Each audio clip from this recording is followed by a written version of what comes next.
Shalom, bonjour, bonjour les enfants de Dieu. Je vous salue de partout où vous me recevez. Je vous salue, c'est moi votre frère, votre ami, votre collègue, votre connaissance. Dis non, je m'appelle Jean-Luc Kamani. Bonjour. De partout où vous êtes en train de me suivre.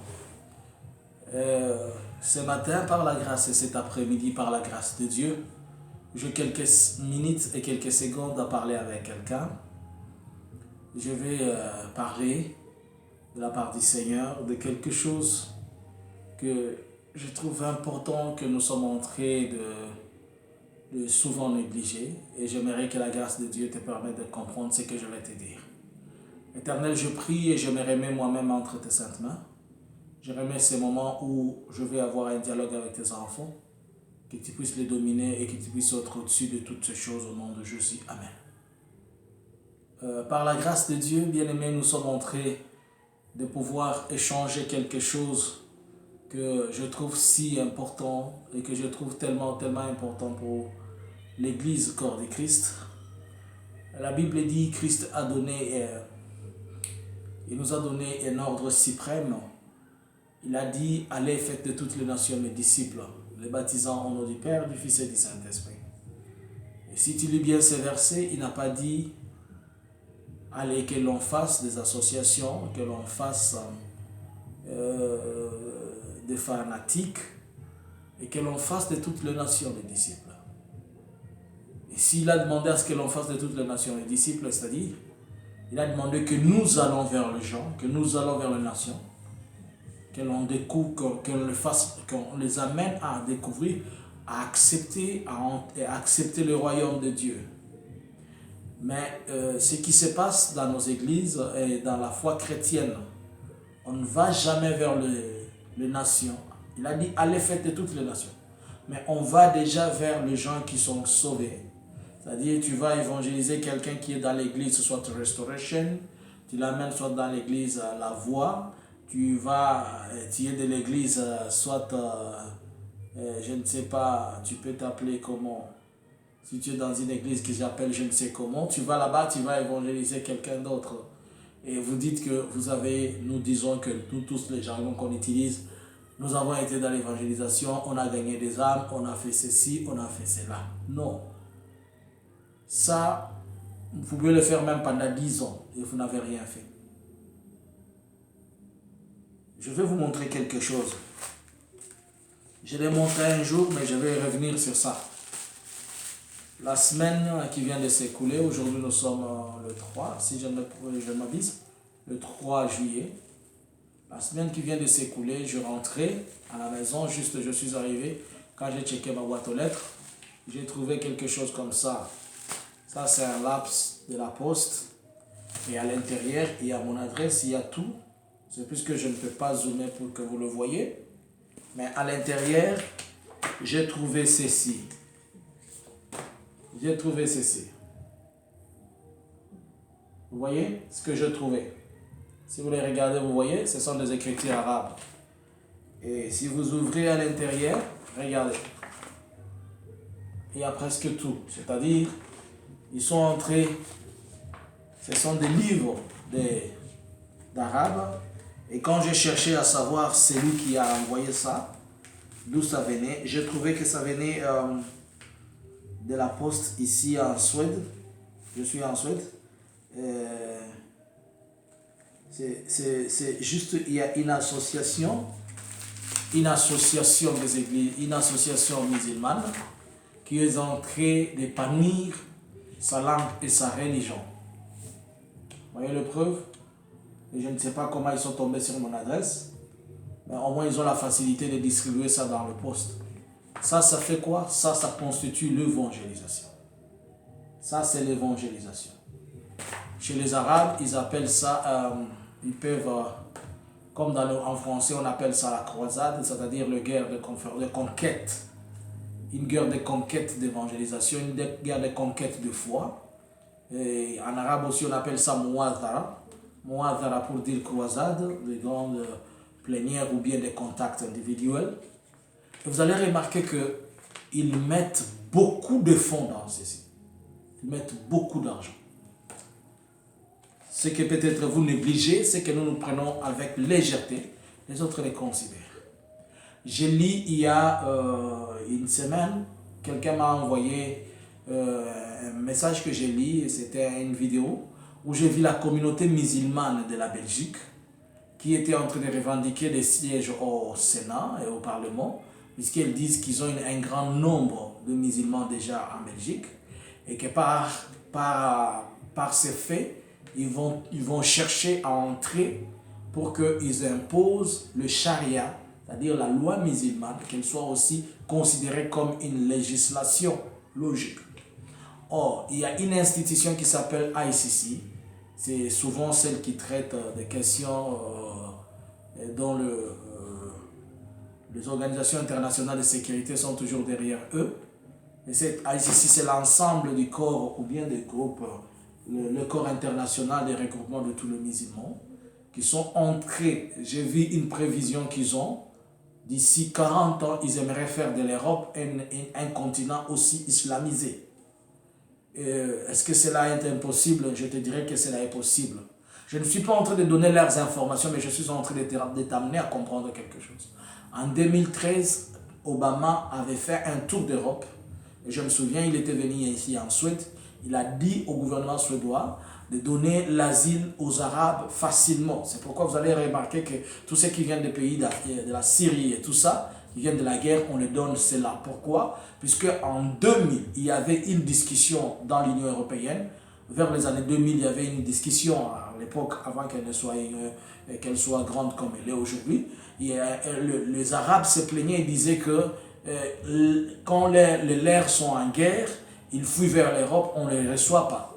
Vous allez remarquer qu'avec la guerre de 93, de 2003, la deuxième vague d'Irak, après tempête du désert des années 90, c'est de là où les discussions commençaient. Donc ils ont commencé longtemps.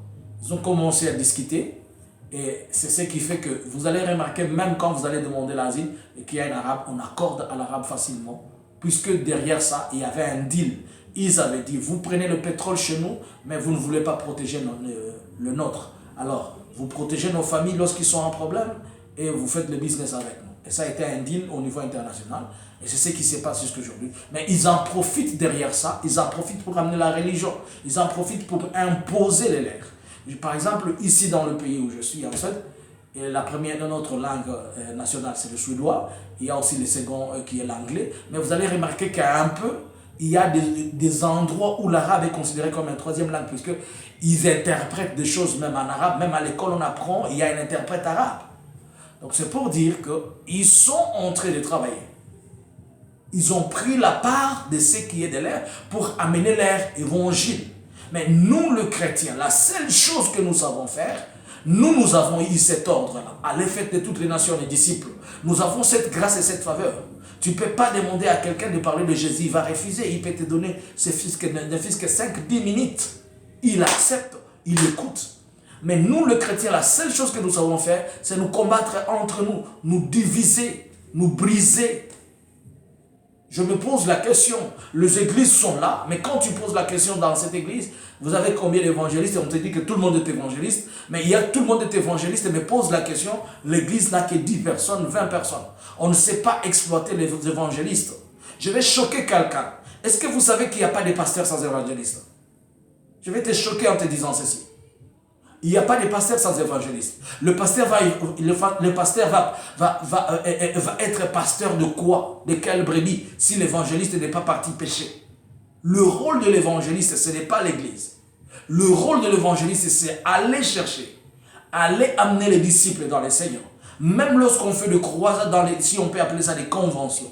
Le pasteur, en réalité, quel est son rôle dans une convention à l'église? Puisque le rôle du pasteur, c'est de faire asseoir les brebis et leur donner à manger. Le pasteur, il est plus quelqu'un de counseling, un conseiller, il écoute, il oriente, il aide. Le pasteur ne peut pas avoir l'onction. Même si ton pasteur n'a pas d'onction, ce n'est pas un problème. Le pasteur ne peut pas avoir de grâce et de grâce. Je connais un pasteur dans un pays d'Afrique, de mon pays, la RDC. Il est de la communauté de la Borne. Mais ce pasteur-là, s'il te prêche, tu dors. D'une province où je connais. Je ne peux pas citer pour ne pas être trop long, pour ne pas indexer quelqu'un. S'il te prêche, tu dors. Mais il a une église de plus de 10 000 personnes. Pourquoi les gens le suivent? Puisqu'il sait conseiller, puisqu'il sait parler. C'est ça le rôle d'un pasteur.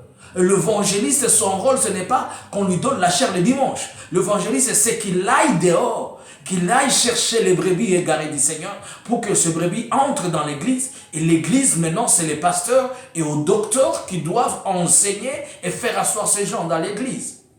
Donc, quelque part, je vais te choquer avec ces questions très bien. Quelque part, si on peut suivre l'arbre chronologique ou l'arbre de l'organigramme, ça commence par permettez, on peut commencer par le prophète, l'évangéliste, le pasteur, et même avant le pasteur, il y a aussi, il y a l'apôtre, le pasteur et puis le docteur. Pourquoi je dis comme ça? Le prophète, il reçoit les messages de Dieu. Il reçoit les messages de Dieu pour les communiquer à qui? À l'évangéliste et au pasteur. L'évangéliste, il va pécher pour amener au pasteur. Et le pasteur, il fait asseoir les gens accompagné de l'apôtre, puisque l'apôtre ne va pas accompagné de l'apôtre, accompagné du docteur ou enseignant, pour enseigner la parole de Dieu. Pour amener que les gens écoutent la parole de Dieu. Et l'apôtre, il fait une mission apostolique. Donc comprenez. Mais nous avons aujourd'hui presque une cacophonie des choses dans nos églises. Nous avons mélangé des choses. Nous avons oublié. Vous allez voir que les gens s'accrochent sur les fonctions. Vous avez une église de 10 ans, 20 ans. Je me pose une question, papa. Tu as un enfant de 10 ans qui ne grandit pas. Tu ne te poses pas des questions que la santé de ton enfant n'est pas bien? Tu ne peux pas l'amener à l'hôpital. Mais ton église a 10 ans, 20 ans. Vous avez des évangélistes, vous avez des pasteurs, vous avez des prophètes, des diacres et tout ça. Mais pourquoi vous ne gagnez pas les âmes pour le Seigneur?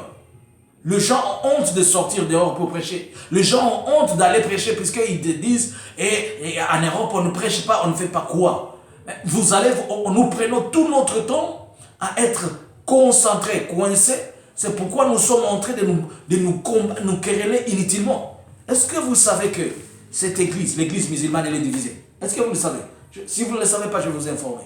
L'église musulmane est divisée. Il y a deux tendances dans l'église musulmane. Il faut être à l'intérieur pour le comprendre. Ils ont des problèmes le plus sérieux, mais ils les traitent à l'interne. Ils ont des discussions le plus importantes, ils les traitent à l'interne. Est-ce que vous savez comment leurs femmes sont infidèles? Savez-vous comment leurs filles qui se marient, elles sont infidèles et on dit qu'elles sont vierges? Elles n'ont jamais été vierges. Mais vous allez me poser la question, comment je vais dire qu'elles ne sont jamais vierges et pourtant elles se font marier vierges? Elles sont toujours voilées. Elles sont infidèles à mort. Mais ce sont des choses qu'on ne parle pas. Les hommes eux-mêmes, les Corans les avaient dit que si vous voulez vous marier à 5, 10 femmes, ça dépend de vous, mais vous devez les servir tous de la même manière et les aimer de la même manière. Les servir, c'est possible, mais est-ce qu'on peut aimer 5 personnes de la même manière? C'est un langage prophétique. Comprendre le prophète, il faut qu'il y ait l'intervention prophétique des choses. Alors, je suis en train de dire quoi? Que nous devons chacun multiplier sa façon pour évangéliser. Nous avons vu que même dans des pays où il n'y avait pas les attaques islamistes et tout ça, tel que dans mon pays, la RDC, il n'y avait jamais eu ça. Mais ça se passe aujourd'hui, puisque les islamistes sont en train de chercher à gagner du terrain. Prophétiquement, je vous avais dit que Dieu me l'avait révélé et j'ai donné les messages prophétiques. Mais aujourd'hui, ce n'est pas question de donner les messages prophétiques, c'est rappeler à quelqu'un. Partant de ça, j'ai un petit projet que je vais partager avec toi. Si tu vas m'écouter et si tu peux m'aider, j'ai besoin de ton aide pour ce petit projet. Je vais faire quoi? Je vais créer des magazines. Je vais créer 2 magazines, petits ou grands, vous allez voir. L'objectif de ces magazines, c'est aussi évangéliser. C'est aussi parler du Seigneur. Puisque je me dis, peut-être il y a quelqu'un qui ne me suit pas sur YouTube, il y a quelqu'un qui ne me suit pas sur Facebook, il y a quelqu'un qui n'a pas la facilité de me suivre sur WhatsApp, mais au moins, il peut me lire. Et la Bible me dit, à chaque fois que nous avons l'occasion, qu'on fasse le bien. Le bien, c'est faire quoi? Ce n'est pas seulement donner. Le bien, ce n'est pas seulement donner à manger ou consort, mais apporter aussi la bonne nouvelle. Puisque la Bible nous dit dans les livres des Proverbes, une bonne parole est comme de l'eau pure après une longue journée de marche. Et la bonne parole, c'est l'évangile de Jésus-Christ. Nous devons l'annoncer dans tous les sens. Et moi, qu'est-ce que je vais faire? je vais créer des choses. Je vais créer un magazine. J'ai un projet de faire un magazine. Et ce magazine-là, je vais parler de Jésus-Christ. Mais seul, je ne peux pas y arriver. J'ai besoin de ton aide. J'ai besoin de ton aide. J'ai besoin que tu puisses m'aider à arriver à ces projets. Ça ne va pas parler de Jean-Luc. Je vais parler de Jésus-Christ de Nazareth. Je vais parler de l'homme de Galilée. Je l'aime tellement. L'homme parfait, l'homme idéal, l'homme excellent. Cet homme qui m'a donné une identité. Cet homme qui m'a doté et m'a laissé sous la protection de la garde de sa famille. Au travers de la doctrine de l'Église. Il m'a laissé sous la protection de ce qui est son plus proche, qui est le Saint-Esprit. C'est cet homme-là cet homme-là que je vais parler. Je vais annoncer ce qu'il est au monde. Mais je ne peux pas y arriver seul. J'ai besoin de ta contribution. De quelle contribution je veux? J'ai besoin de 2 contributions de ta part. J'ai besoin de ta prière. J'ai besoin aussi de ton finance. Qu'est-ce que je vais dire par ton finance? Tu as un 10 euros, un 5 euros et quoi? Aide-moi à arriver à ces projets. Puisque la Bible dit que celui qui reçoit un prophète à qualité de prophète, il reçoit la bénédiction des prophètes. Si tu me reçois en qualité de prophète, tu recevras cette bénédiction. N'oublie pas que nous devons s'aimer à chaque moment. Au moment favorable ou au moment infavorable. Je sais que peut-être vous allez très mal, quelqu'un va être très mal compris, mais je vais vous dire, ce n'est pas dans un autre but, mais c'est dans le but d'évangéliser.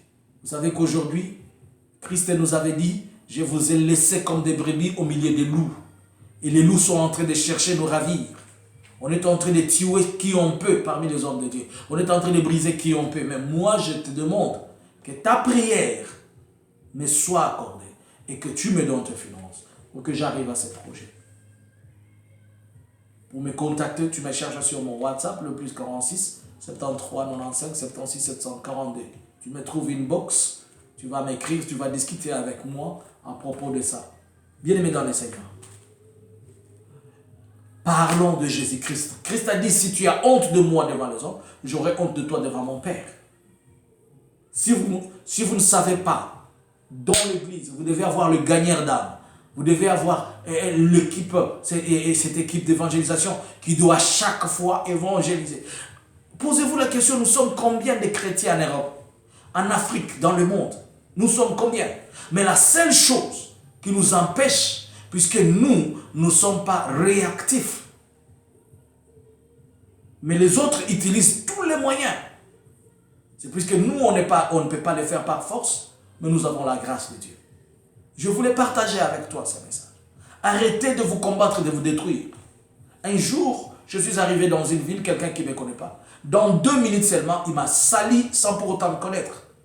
Et si tu savais que la personne qui m'a sali, c'était la personne qui m'a...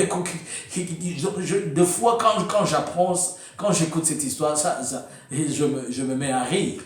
C'est ça l'œuvre du diable que nous, les hommes de Dieu, nous savons faire. Et les chrétiens savons faire. Nous autodétruire pour des choses inutiles. Et nous autres, les sorciers ne s'entremangent pas entre eux. Les sorciers ne s'entremangent pas. Ils s'entraident. Mais les chrétiens s'entremangent entre eux. Et ils s'entremangent pour quoi? Pour rien. Ils s'entremangent pour des choses qui ne produisent pas. Ils s'entremangent pour des choses qui ne vont pas leur donner une garantie de vie. Ils s'entremangent pour des choses qui ne leur donnent pas. C'est quelque chose qui glorifie l'Éternel pour qui nous servons. Nous servons un Dieu puissant. Nous servons un Jésus. Bien-aimé, commence là où tu es à parler de Jésus-Christ à ton voisin. Commence à parler de Jésus-Christ. Demande rendez-vous. Quand tu demandes, tu ne peux pas appeler quelqu'un au restaurant, vous vous asseyez, vous discutez de la parole de Dieu.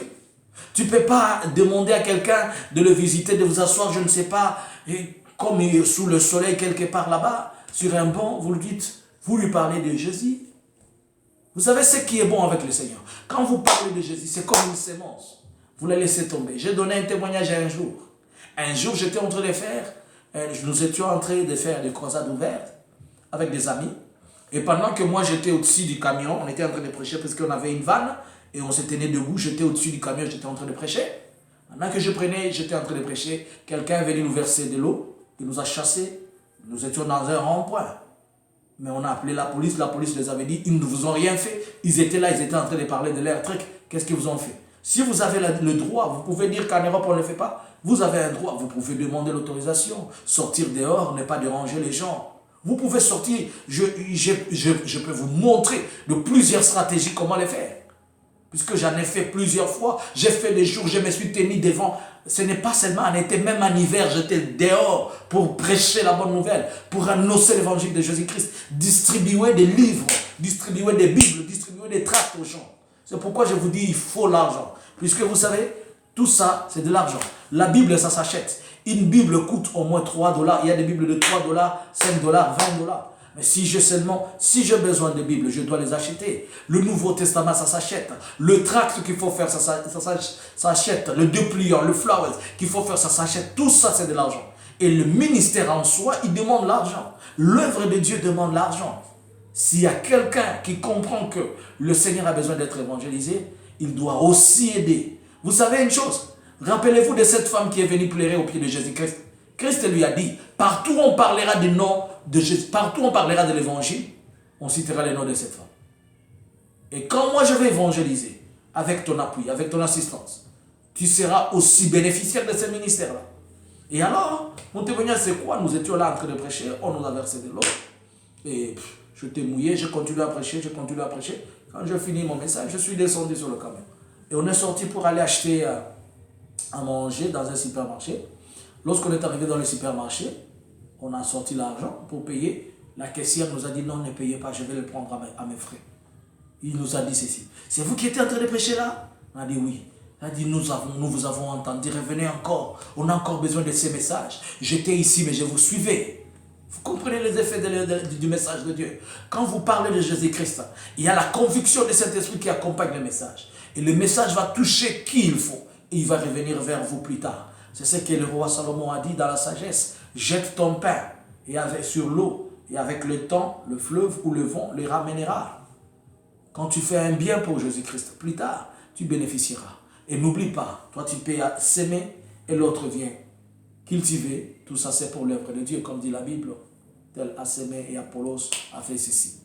Bien-aimé dans le Seigneur, je suis en train de te rappeler que nous devons parler du Seigneur, que nous devons évangéliser l'œuvre de Dieu. N'ayez pas honte de Jésus-Christ. Que le diable ne vous freine pas. Vous étiez un bon gagnant d'âme. Vous étiez un bon prédicateur au pays. Lorsque vous n'étiez pas encore en Europe, vous étiez excellent. Vous savez faire ces choses. Vous sortez, vous contactez les gens, vous discutez avec les gens. Mais qu'est-ce qui vous empêche aujourd'hui?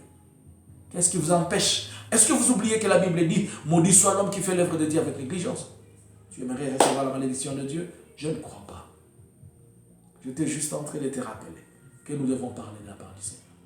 Si nos amis, si nos frères, ils sont en train de chercher des moyens multipliés pour venir vers nous, et que nous croisons les bras, nous attendons que le jour où ils vont nous gagner tous, et après on va commencer à prier « Seigneur, Seigneur !» Non!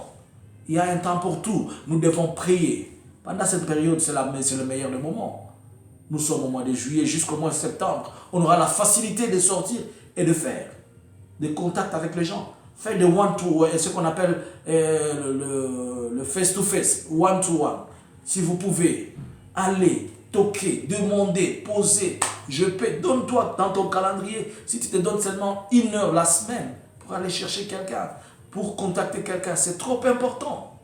Alors que le Dieu d'Abraham, le Dieu d'Isaac, le Dieu de Jacob vous bénisse. Si vous sentez que le message que je vous ai laissé vous bénit, bénissez-le avec quelqu'un d'autre. J'aimerais que tu puisses partager ce message puisqu'il est important pour rappeler à quelqu'un notre mission. C'est de faire de toutes les nations les disciples. Et dans cette mission, on n'avait pas donné ces missions aux pasteurs. On n'avait pas donné ces missions aux diacres, aux évangélistes, aux prophètes qui on a dit seulement à aller faire de toutes les nations les disciples. Tout le monde peut évangéliser à son niveau. N'attendez pas que cela vienne du pasteur. Amen. Que le Dieu d'Abraham, le Dieu d'Isaac et le Dieu de Jacob vous bénisse. N'oubliez pas, le samedi, on va être là pour la prière. À partir de 19h, nous allons prier le Seigneur. Nous allons demander sa gloire et sa faveur. Et il va être avec nous. Priez aussi pour moi, pour le petit projet que j'ai dans le Seigneur, pour aussi des projets d'autres dans le futur, pour l'œuvre de Dieu. Que le Dieu d'Abraham, le Dieu d'Isaac et le Dieu de Jacob soit avec vous. Et si vous vous sentez touché par ce message, s'il vous plaît, contactez-moi. J'aurai besoin de votre contribution pour arriver à ces fins. Que le Dieu d'Abraham, le Dieu d'Isaac, le Dieu de Jacob vous bénisse. Éternel des armées, Dieu d'Abraham, Dieu d'Isaac et de Jacob, je prie pour ton peuple, je prie pour ceux-là qui reçoivent ces messages. Laisse que ces messages soient communiqués avec action de grâce. Que ces messages arrivent à destination et que cela arrive à qui il faut. Béni soit ton nom, béni soit ta puissance et ta dignité. Merci pour ta gloire et ta grandeur au nom de Jésus. Amen. Que Dieu te bénisse et qu'il vous bénisse. Si vous n'êtes pas encore abonné, abonnez-vous sur la chaîne. C'est Jean-Luc Kamani. Et si vous n'êtes pas encore avec nous, connectez-vous. Chaque samedi à 19h, nous sommes là. Mon WhatsApp, c'est le plus 46 73 95 76 742. Et là, vous avez tous les coordonnées de moi. Que Dieu soit avec vous. Pour la gloire et la grâce au nom